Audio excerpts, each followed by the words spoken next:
Labdien! Šodien mēs pagatavosim sezonālu un ļoti vienkāršu un ātri pagatavojumu pusdienu vai vakariņu recepti, un tas būs voks, bet šoreiz latviešu gaumē. Tātad viena no svarīgākajām sastāvdaļām vokam – mērce. Šajā gadījumā diļu. Nākamais mērcei nepieciešams mazliet ķiploks. Pievienosim mazliet citronu sulu.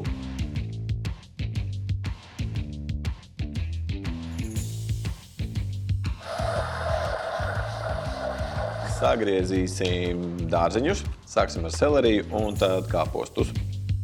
Vai tad tas būtu latviešu voks, ja tur nebūtu karsti kūpināta desa, un mums tāda viennozīmīgi ir. Un šajā gadījumā tā ir cūgaļas desa ar 95% gaļas sastāvu vienkārši.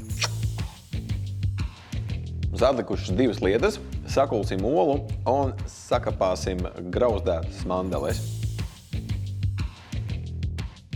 Esam gatavi gatavot.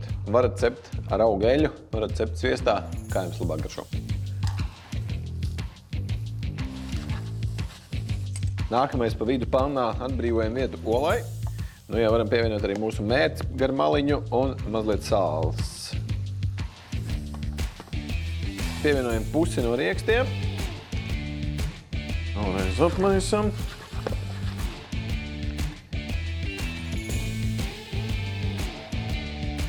Mazliet pa virsu vēl atsvaidzināsim ar mērci un nedaudz riekstiem. Ja jūs neesat Āzijas ēdienu cienītājs, tad šis pavisam noteikti ir voks latviešu gaumē, jo dilles un kūpināta gaļa un turklāt pagatavojams 15 līdz 20 minūtēs, lai jums labi garšo.